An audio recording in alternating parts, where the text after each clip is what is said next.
रामपुर नाम के जंगल में चंदा और कुकू दो भाई बहन रहते थे। दोनों बहुत ही गरीब थे। दोनों के माता पिता उन्हें बचपन में ही छोड़कर चले गए थे। उनकी मृत्यु हो गई थी। दोनों अपने खेत पर फूल उगाते और उन फूलों को ले जाकर मंदिर में बेचते।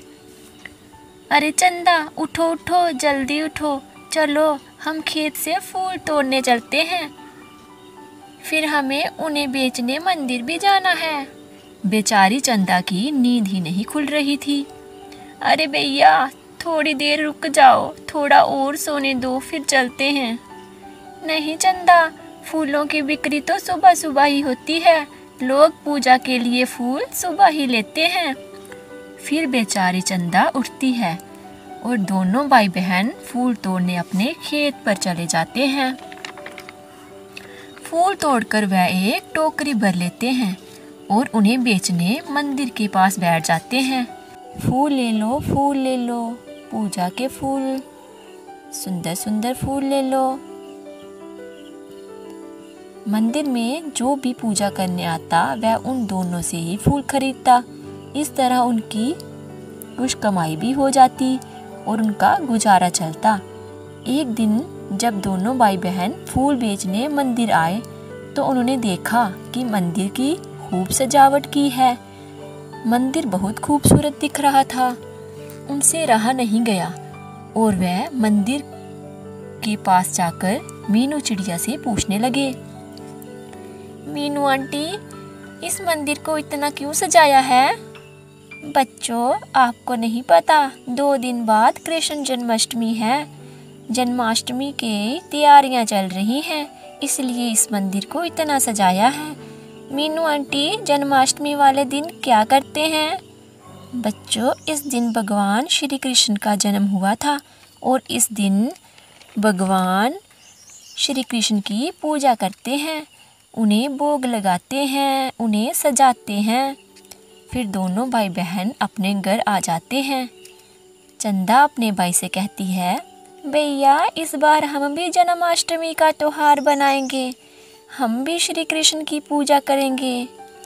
ठीक है चंदा, कल मंदिर में फूल बेचने के बाद हम बाजार से पूजा का सामान लेकर आएंगे। अगली सुबह दोनों फूल बेचने मंदिर चले जाते हैं। कुछ पक्षी उनसे फूल खरीदते हैं। आज उन्हें थोड़े बहुत पैसे भी मिल गए थे। उनके पास थोड़े पैसे जमा हो गए थे और कुछ पैसे वह घर से लेकर भी आए थे।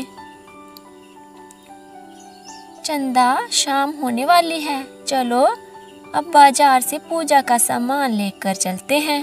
फिर दोनों एक दुकान पर जाते हैं और वहां से कृष्ण जी की मूर्ति और कुछ पूजा का सामान लेकर अपने घर आ जाते हैं। भैया, चलो अब सो जाते हैं, कल सुबह हमें पूजा की तैयारियां भी करनी हैं। फिर दोनों भाई बहन अपने टूटे फूटे घर में सो जाते हैं। सुबह होते ही दोनों बड़े ही उत्साह से कृष्ण जी की मूर्ति को सजाते हैं। उनके पड़ोस में मीनू चिड़िया भी रहती थी। चंदा उनको भी न्योता देने जाती है। मीनू आंटी, हम रात को कृष्ण जी की पूजा करेंगे, आप भी हमारे घर आना। दिन भर भाई बहन दोनों बहुत काम करते हैं।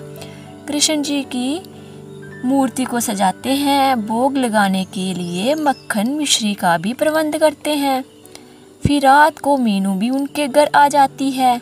तीनों मिलकर श्री कृष्ण जी की पूजा करते हैं, उन्हें माखन और मिश्री का भोग लगाते हैं। फिर मीनू चिड़िया अपने घर चली जाती है। उसके जाने के बाद श्री कृष्ण उन दोनों बच्चों को साक्षात अपने दर्शन देते हैं। बच्चों, मैं आपकी भक्ति से खूब प्रसन्न हूँ। आपने सच्चे दिल से मेरी भक्ति की है। आज से आपको कोई कष्ट नहीं होगा। आपके गरीबी के दिन अब खत्म हुए।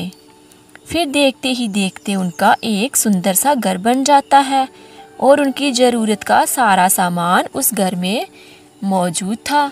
ये देखकर दोनों बच्चे बहुत खुश होते हैं और दोनों ने भगवान का धन्यवाद किया। दोस्तों, आप सभी को भी श्री कृष्ण जन्माष्टमी की हार्दिक शुभकामनाएं।